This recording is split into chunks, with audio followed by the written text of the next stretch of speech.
Hi everyone. This is a movie about me talking about symbolism in referencing what we call the Clone Center facilities. And in being Clone Center attendee, that I help create music, lyrics, movie dialogue, and screenplay plots and whatnot and what have you. And so I like when I'm referencing some of these recent QAnon truthers. I think we were allowed, as QAnon, we were allowed to reveal only so much. Up into the Clone Center, obviously we had our single shorts, which are kind of hard to find unless you're following me or Donald Marshall. Where it says certain things about they can record dreams, they have instruments, they can record dreams, and let you watch it on a like a TV screen. And so but as far as media creators, we referenced to it as much as we could. It's hard when they're erasing your memory every night for you to remember it, but it got to a plateau, a point, probably when I was around between age 8 or 9 years old to age 11 or 12 years old, where we were referencing it most during the late 80s and 90s, but we hold on to material for like decades until we release it. But it was always with code and codifying and symbolic nature of that with language, where we couldn't say the precise words, so we would codify. So I'm referencing the movie Who Framed Roger Rabbit, and referenced to the scene, and it was towards the end, where our antagonist, who is a character who is a bad guy in the film, he references creation of a freeway through the town known as Toon Town. And because we couldn't come out and say, look, there's a clone center where they're cloning human beings who are being forced under duress and threat and torture to create the media and basic modern day commerce, everything in it, we had to codify it. So the reference of freeway, it means through a toontown. It means that they would create roads where it would allow people to drive past the clown center. If people can drive past the clown center or freeway, well, that would reveal the location of the clown center for everyone to see it, to verify the existence of the clown center. So that was the motivation for that plot in that film. When I was 7 years old, that happened to be one of my favorite films, Who Framed Roger Rabbit. And I think it's understandable for a 7-year-old to love a movie like that. It's part cartoon, and there's a lot of action in it. And one of the characters references named after me.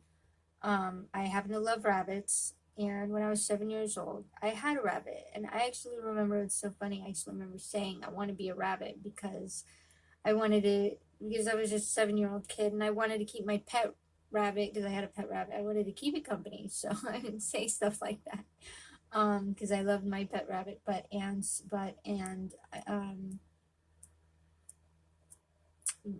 it's just a stupid kids film, but the characters had a bit of significance, and where there's a baby that could talk in the beginning of the film. So what's funny about that was I was able to talk as an infant, but only at the clown center. There was something to the dream machine technology that was able to access my language that I had access to, and they they would think that I was a really really smart baby, and they would say that, and it's not something I can argue at this point. Um, but I did help make a lot of songs and lyrics at a young age before I was able to talk during the daytime that way. Also, Jessica Rabbit, another antagonist. Well, also, so in the beginning of the scene of the film, or no, it was in the middle actually. It was the beginning of a music video for Sade. A guy shoots a bottle in the air, and that was a scene we used because out of that film. And when I was real young, um, I was real like and kind of inquisitive, so I would ask things like, what does this word mean? And I said the word taboo, and a lot of times all you have to do is, well, that scene where there's a singing a fighter sword like pops out of a box, and it's singing like such as with the word taboo in it, the word was what I didn't understand the meaning of it. And so I would go to the clone center and ask, like, what does this word mean? And we'd end up using the word in a song. So that was the inspiration for the song Taboo by Sade. And then we actually referenced to the film with that other scene I had just referenced. And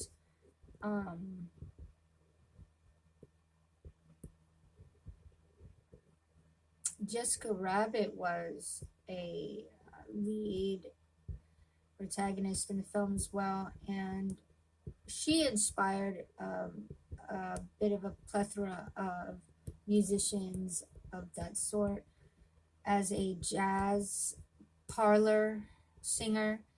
And it one band in particular reminds me Portishead, kind of a sultry, jazzy, um, alternative, mind you, jazz band that it is. And the authors and producers, musicians, what have you, what for Portishead were my mother, my grandmother, and myself. The album Dummy, we made that. I was about 11 years old. We made it fairly quickly one summertime, during one summer, and we actually finished that album after we finished the 1997 self-released Portishead album, which we finished before the second album, which so the second album was actually Dummy by Portishead. In the song All Mine by Portishead, in the video, the little girl, which I remember making the video and writing the song, I co-wrote the song with my mother and my grandmother. And I was a big fan of the 1950s when I was a kid. I loved all of those 1950s bands, Motown bands like Temptations, the Supremes, Righteous Brothers, the Penguins. So that was the inspiration for making the band Portishead and that song as well, All Mine. But and then in the video, the little girl is standing in front of the dream machine. That is an actual dream machine she's standing in front of. So the dream machine, it is the machine that it looks like a huge TV screen, a huge enlarged TV screen. In the dream machine, when you're microchipped, when you advanced technology microchip on your brain, and it's basically it delivers your thoughts through the speaker, which I believe it's a large speaker is what it is that records. Aside from its advanced technology which is hooked up to your advanced technology microchip, of course, um, through wavelengths, obviously, because you have to sit in front of it, and it will regurgitate your thoughts basically by speaking out loud. It's relaying your thoughts out loud back to you while you're sitting in front of it. And if you're thinking of music, it does the same. If two people are sitting in front of it, your thoughts will combine as one conversation. If it's music, it's just one ballad combined, and it records it, right? For later playing or listening. Or whatever in this case, which is modifying it with lyrics over it and then selling it to the public under a surname of a, or a synonym, under a fake celebrity name. So that we did. So anyways, or someone did, the Queen did. I didn't market it to public on purpose. I was forced under duress to market it to public. But it's on the Queen's land, and the Queen, so the Queen would be partially responsible for the the operations in the Clown Center facility, along with whatever other designators you wish to name. And that, I'm sure the Vatican played a large role with collecting sums of money, along with the Queen of England, all of the sums of money that people paid to listen to albums and watch films. I can almost guarantee that's where the money went, along with any other CEO you want to name, unless one of their children is named CEO. Everything's fake. So if it's a CEO, then he probably killed some people to get there. But back to what we were talking about, Portishead, and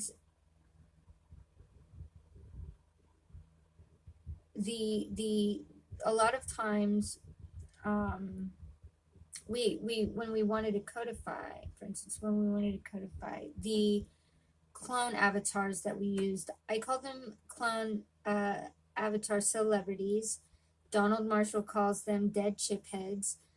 It's difficult to describe the technology of a dead chip head. So basically, it's whenever you see a largely personified character, such as a celebrity that is well known for their character role plays in film. And I wanted to quickly reference, for instance, one that's just popping out at me for no inarticulate or articulate reason, Eddie Murphy, a personified character that we see on TV. And we created the idea of the dead chip head, which is basically we call what we called it. We are denoted it recorded consciousness chip head. So clearly, consciousness in all forms of physiology and physics, as far as I know, you cannot record consciousness. So whether that was factually, it would have been what we were trying to do was record the personality, right? Because we have a recorded personality of Eddie Murphy in his films, Beverly Hills Cop, and so it's easier to just transfer right into the person, this body, with his personality traits, which is like the type of things he says, how he sounds when he talks, the enunciations and the words of his voice. It's a personality right there. And it would have been easier to record that, so when we're transferred into this person, into this entity or body, whatever we say, it's parlayed to the viewer who's viewing this scene in a film, this character. His personality is just parlayed automatically. We don't have to remember how to act like Eddie Murphy, because it's a chore.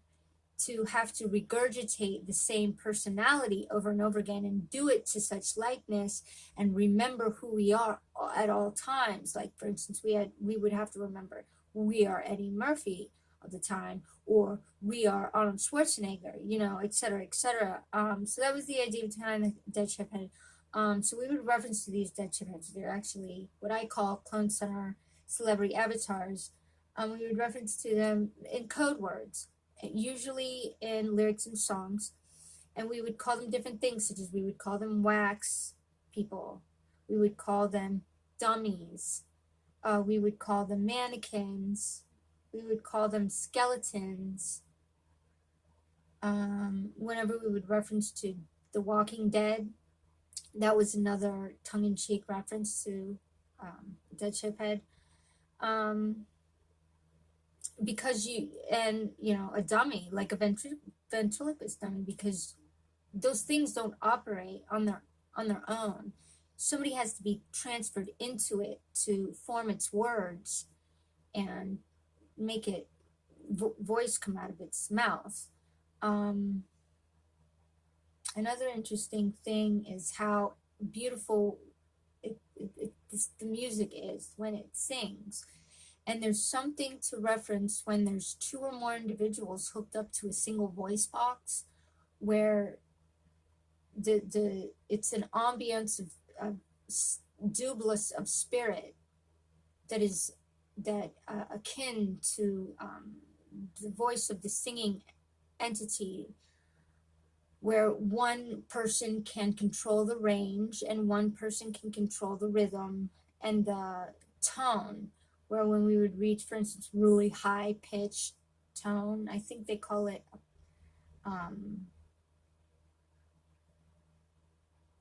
I forget what they call it in Italian, you know what I mean, but when they reach soprano, when they reach like really high pitched tone, and that was how, because if you have two people doing it, you have two people, somebody has to control those things. You have two people controlling how the voice sounds. It's going to sound more beautiful.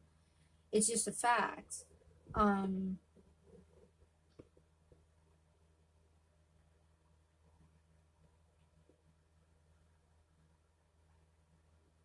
And that was what we referenced for the cover of Portishead, for the album cover, which was called Dummy, the album that was released in 1994 by Portishead.